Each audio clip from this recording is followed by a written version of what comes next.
ಗುರುವೇ ನಮಸ್ಕಾರ ನಮಸ್ಕಾರ ನಮಸ್ಕಾರ. Day 34 of 100 day challenge. ಇವತ್ತೆಲ್ಲಿ ಬಂದ್ವಿ ಅಂದ್ರೆ ಹೊಸಪೇಟೆ ಬಂದ್ವಿ. ಎಲ್ಲಿ ಅಂದ್ರೆ ಟೋನಿಯನ್ ಗೈ ಎಸೆನ್ಷಿಯಲಿ ಬಂದ್ವಿ. ನಮ್ಮ ಹೊಸಪೇಟೆಗೆ ಒಂದು ದೊಡ್ಡ ಸೆಲೂನ್ ಹೇಳಿದ್ರು ತಪ್ಪಾಗಲ್ರಿ. ಇವ್ರದ್ದು ಆಂಬಿಯನ್ಸ್ ಮಾತ್ರ ಕೇಳಕ್ಕೆ ಹೋಗ್ಬೇಡ್ರಿ. ಪಬ್ಲಿಕ್ ಡಿಮ್ಯಾಂಡ್ ಮೇಗ ಒಂದು ಭಯಂಕರ ಆಫರ್ಸ್ ತಂದಿವಿ. ಅದ್ರ ನೀವು ನಮ್ಮ ಥ್ರೂ ಅಕೌಂಟ್ ಹೋದ್ವಿ ಅಂದ್ರೆ ಇನ್ನೂ ಆಫರ್ಸ್ ಇರ್ತೈತ್ರಿ. ಆಫರ್ಸ್ ಏನೇನಂತಾರೆ ಲಾಸ್ಟ್ ಆಫರ್ ಮಾತ್ರ ನೀವು ಅಂತರ ಕೇಳಿ ಗಾಬ್ರಕ್ರಿ.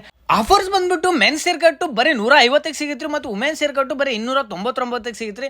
ಮತ್ತೆ global hair colour, smoothing, keratin, botox treatment ಬಂದ್ಬಿಟ್ಟು 2500ಕ್ಕೆ ಸಿಗಿತ್ರಿ. ಮತ್ತೆ ಇಲ್ಲಿ ಹೇರ್ ಸ್ಪಾ, ಪೆಡಿಕ್ಯೂರು, ಮೆನಿಕ್ಯೂರು ಬರೀ 499 ರೀ. ಮತ್ತೆ ನೇಲ್ಸ್ ಎಕ್ಸ್ಟೆನ್ಷನ್ ಬಂದ್ಬಿಟ್ಟು 990ಕ್ಕೆ ಸಿಗಿತ್ರಿ. ಮತ್ತೆ ವ್ಯಾಕ್ಸಿಂಗ್ ಬಂದ್ಬಿಟ್ಟು 299 ರೀ. ಮತ್ತೆ ಡಿಟೇನ್ ಬಂದ್ಬಿಟ್ಟು 399 ರೀ. ಮತ್ತೆ ಇಲ್ಲಿ ಬ್ರೈಡಲ್ ಮೇಕಪ್ ಬಂದ್ಬಿಟ್ಟು 4990. ಮತ್ತೆ ಇಲ್ಲಿ ಮೇನ್ ಆಫರ್ ಬಂದ್ಬಿಟ್ಟು ರೆಂಟಲ್ ಆಗಿ ಜ್ಯುವೆಲರ್ಸ್, ಡ್ರೆಸ್ಸಸ್ ಬೇರೆ ಕೊಡ್ತಾರ. ಮತ್ತೆ ಪ್ರೀ ಪೋಸ್ಟ್ ವೆಡ್ಡಿಂಗ್ ಶೂಟಿಗೂ ಅವೈಲೇಬಲ್ ಇರ್ತೀರಿ. ಮತ್ತೆ ಯಾವ್ದ್ರ ಮದುವೆ ಫಂಕ್ಷನ್ಸ್ ಯಾವ್ದು ಏನಾರು ಇರಲಿ ಎಲ್ಲ ವೆಡ್ಡಿಂಗ್ ಶೂಟ್ ಡ್ರೆಸ್ಸಸ್ ಎಲ್ಲ ಅವೈಲೇಬಲ್ ಐತೆ. ಪರ್ಫೆಕ್ಟ್ ಲೊಕೇಶನ್ ಎಲ್ಲಿ ಬರ್ತಂದ್ರೆ VNC college road, Biba showroom ಮ್ಯಾಗ 3rd ಫ್ಲೋರ್ ರೀ. ಮೋರ್ ವಿಡಿಯೋಸ್ ಬೇಕಂದ್ರೆ ಸಬ್ಸ್ಕ್ರೈಬ್ ಆಗೋದು ಮಾತ್ರ ಮರೆಕೋಬೇಡ.